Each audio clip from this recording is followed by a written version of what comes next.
Hello guys, এই মুহূর্তে আছি হাওড়া স্টেশনে। আমাদের ডেস্টিনেশন হচ্ছে পুরুলিয়া সিটিতে আজকে আমাদের ডেস্টিনেশন, এবং আগামীকাল একটা প্রোগ্রাম আছে, সেই প্রোগ্রাম আমরা অ্যাটেন্ড করতে যাচ্ছি। আমার সঙ্গে আছে মোস্তাকিম। তো আমাদের দেখতে পাচ্ছ লাগেজ পুরো ফুল প্যাকটা, পেছনে ক্যামেরা আছে, সামনে আমাদের পার্সোনাল ব্যাগ, ওদিকে স্ট্যান্ড, ল্যাপটপ। তো আমরা আজকে দুজনই আছি, ছোটো কাজ একদিনের এই প্রোগ্রাম, একটা মিটিং অ্যাটেন্ড করবো আমরা। তো চলো ছোটো ব্লগ তোমাদেরকে দেবো। ঘড়ির কাঁটাতে এই মুহূর্তে বাজে 11:16, আর আমাদের এক্সপ্রেস টাইম 11:35, অর্থাৎ বেশি সময় কিন্তু আর বাকি নেই।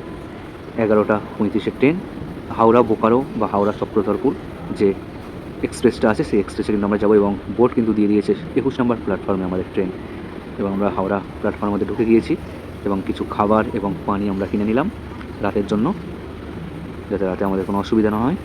এবং আমরা আমাদের 21 নম্বর প্ল্যাটফর্ম দিকে গিয়ে চলেছি। কত লোক কিন্তু এত রাতেও ওয়েট করছে, অর্থাৎ হাওড়া স্টেশনে কিন্তু সারা রাত কিন্তু লোকজন থাকে।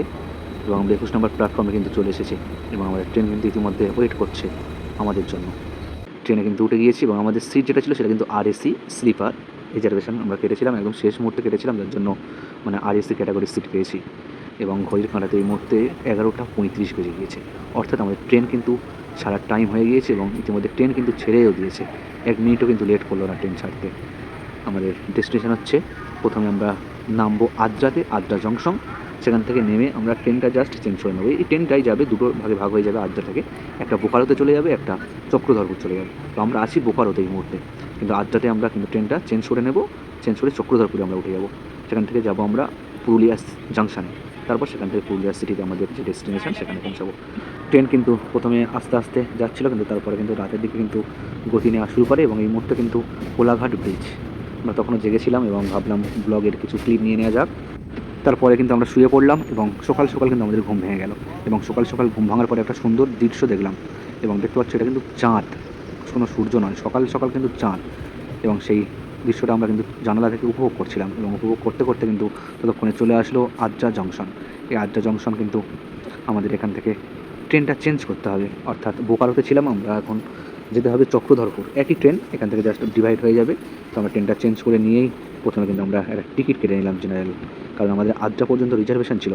সেই আদ্রা থেকে পুরুলিয়া কিন্তু আমরা একটা জেনারেল টিকিট কিন্তু কেটে নিলাম, কারণ বুঝতে পারছো টিকিট না থাকলে টিটি যদি ধরে তাহলে কিন্তু পকেট ফাঁকা করে দেবে। এবং সেটা ভাবতে ভাবতে কিন্তু আমরা পুরুলিয়াতে চলে এসেছি, এবং পুরুলিয়াতে চলে এসে একটা দীর্ঘম একটা হাই তুললাম, যে অ্যাট লাস্ট শেষে পৌঁছালাম। এবং তারপরে পুরুলিয়া রেলওয়ে ফ্লাইওভার আমরা দিয়ে কিন্তু স্টেশন থেকে বের হবো। এবং কত মানুষের ভিড়, এই ট্রেনের প্রায় 50% প্যাসেঞ্জার এখানে নেমে গিয়েছে। এবং আমরা গুটি গুটি পায়ে কিন্তু সেই ফ্লাইওভার অতিক্রম করে কিন্তু স্টেশনের বাইরে চলে আসলাম, এবং সেখানে কিন্তু কিছুক্ষণ ওয়েট করার পরে আমরা প্রথমে চা খেয়ে নিলাম, গরম গরম চা খেয়ে আমাদের সকালের ব্রেকফাস্ট করলাম।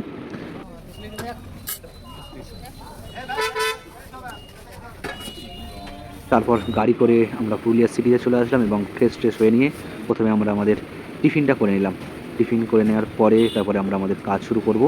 এবং টিফিন কমপ্লিট করার পরে আমরা চলে আসলাম আমাদের যে ক্লায়েন্ট দাদা অরবিন্দর সঙ্গে মিট আপ করে কিন্তু আমরা চলে গেলাম সোজা আমাদের যে কাজের স্পট, সেখানেই কিন্তু আমরা চলে গেলাম।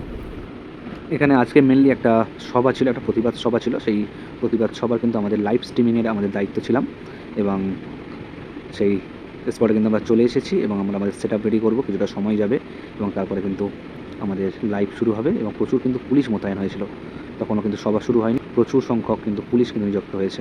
তো সেসব দেখে আমাদের কোনো লাভ নেই, আমরা আমাদের কাজ করতে এসেছি, আমাদের কাজটাই আমাদের মেন ফোকাস। কোন সভা হচ্ছে, কী সভা হচ্ছে, কাদের সভা হচ্ছে, এসব দেখে আমাদের কিন্তু কোনো লাভ নেই বা দেখার দরকারও নেই। তাই আমরা সেসব কিছু না দেখে কিন্তু আমরা আমাদের কাজের কিন্তু সমস্ত প্রস্তুত কিন্তু শুরু করে দিলাম, এবং কাজটা কীভাবে ভালো করে করা যায় সেটাই আমাদের একমাত্র লক্ষ্য ছিল। এই মুহূর্তে কিন্তু আমরা সবার মুহূর্তে কিন্তু দাঁড়িয়ে আছি, প্রচুর লোকের সমাগম। আমি কিন্তু কোনো বক্তব্য রাখিনি, জাস্ট আমাদের সাউন্ডটা আমাদের সিস্টেমে ঠিকঠাক যাচ্ছিলো কিনা সেটা চেক করছিলাম। আর এদিকে আমাদের ক্যামেরা সেট আপ কিন্তু সব কিছু রেডি, সমস্ত আমরা কিন্তু প্রস্তুত করে নিয়েছি, শুধু সভা শুরু হওয়ার অপেক্ষায় আমরা আছি।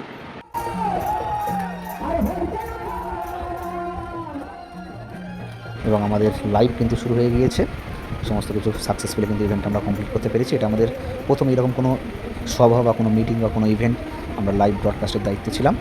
যাই হোক, সমস্ত কিছু ভালোভাবে কেটেছে।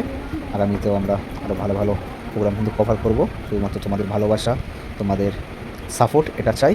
যারা আমাদেরকে সাপোর্ট করে আসছো, আমাকে ভালোবেসে আসছো, সবাই আমাকে এইভাবে সাপোর্ট করতে থাকো। Thank you so much. সবাই ভালো থেকো, সুস্থ থেকো।